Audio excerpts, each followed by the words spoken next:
Hello Léolie, bienvenue sur cette nouvelle vidéo. Aujourd'hui un tuto un peu court sur la posture du chameau, camel pose. Alors c'est une posture qui fait un peu rêver dans tout ce qui est back bend et qu'on a souvent l'habitude de croire qu'elle est inaccessible, mais sachez que chaque personne a son propre chameau. On n'oublie surtout pas l'utilisation des blocs, l'utilisation du mur et aujourd'hui on va voir ça ensemble.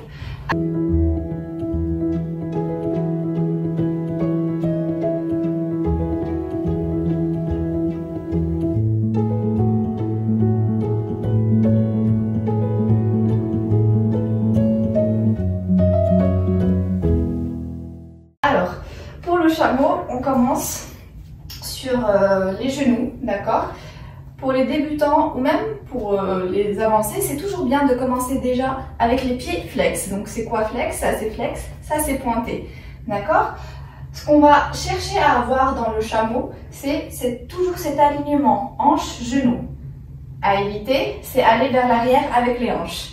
À faire de manière primordiale, c'est on squeeze ici les fessiers pour que nos hanches restent alignées aux genoux. Pourquoi? Parce que dans la flexion arrière, ce n'est pas les hanches qui vont vers l'arrière, ce n'est pas le bas du dos qui va se compresser, c'est vraiment le haut du dos et les épaules et la gorge qui vont s'ouvrir éventuellement.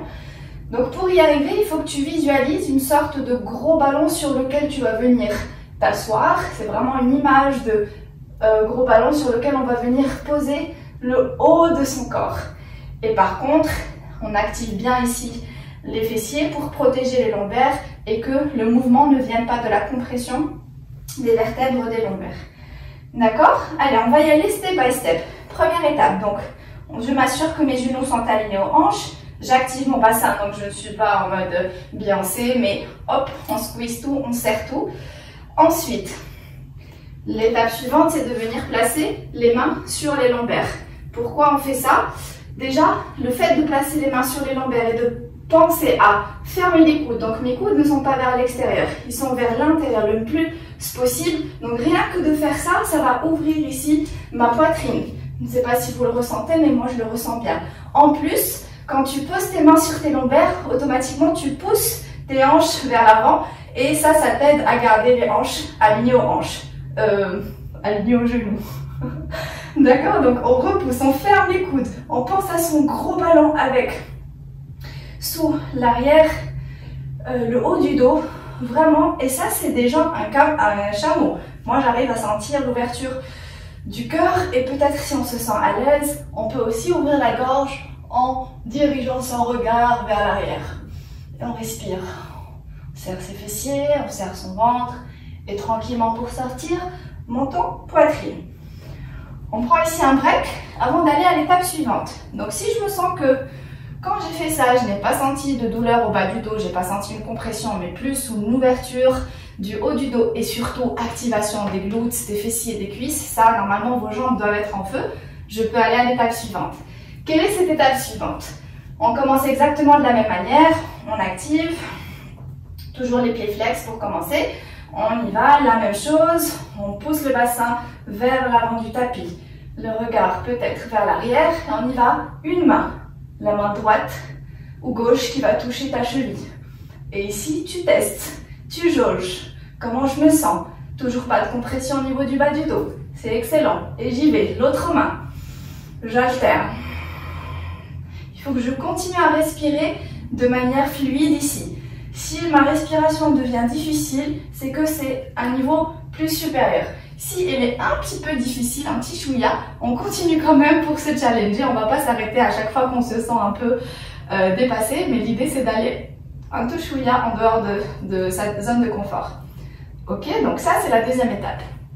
Une main, puis l'autre. Si là encore on sent qu'on peut aller un cran plus loin, j'ai ce qu'il vous faut. Donc, active. Serre bien, fessiers, genoux. Ici, une option qui serait intéressante, c'est de venir placer le bloc ici à côté des genoux. Pourquoi? Parce que quand j'ai le bloc, je vais systématiquement squeezer, activer mes fessiers en imaginant que je ne veux pas que ce bloc tombe. Donc, j'active automatiquement mes fessiers et je continue la même chose. Gros ballon sur lequel je me penche. Là, je peux tenter les deux. Une main, puis l'autre. Toujours en poussant ton bassin vers l'avant. Et si là, je me sens à l'aise, je peux cette fois-ci pointer mes pieds pour aller compléter la posture. Et pour sortir, les mains sur les lombaires, le menton à la poitrine. On prend ici un temps de redescendre parce qu'elle est assez puissante. Si toutefois on sent qu'on n'est pas vraiment à l'aise avec la nuque, le regard vers l'arrière, on peut tout à fait le faire en regardant vers l'avant. D'accord? Ça ne doit pas être un frein à ta pratique du chameau. Pareil, tu pointes les pieds. Petite astuce que j'aime bien faire, c'est utiliser le mur. Alors comment utiliser le mur et pourquoi utiliser le mur? Vous ne l'avez pas vraiment bien voir ici la posture, mais l'idée c'est de venir plaquer tes genoux et tes hanches. Tu les plaques au mur et tu les laisses vraiment coller et tu me fais exactement la même chose tout en plaquant tes hanches et tes genoux au sol. Continue à exercer cette pression avec ton bassin, avec tes jambes et va chercher encore un peu plus loin. Coucou. Et c'est très intéressant parce que franchement, là tu ne peux pas tricher. Si tu gardes en tête que tu dois maintenir tes hanches et tes genoux collés au mur, tu ne peux pas compresser ton bas du dos. Tu es obligé d'aller chercher plus ce haut du dos, ce haut du cœur, ce cœur et ses épaules. Voilà, donc j'espère que vous allez trouver un peu l'étape ou le chameau qu'il vous faut. En tout cas, c'est une posture très intéressante à ne pas négliger. Et si vous avez aimé le contenu de cette vidéo de ma chaîne, n'oubliez pas de vous abonner, de partager autour de vous, ça peut aussi m'aider. Et pour aller plus loin, je propose aussi des cours en ligne sur Zoom. Voilà, namasté.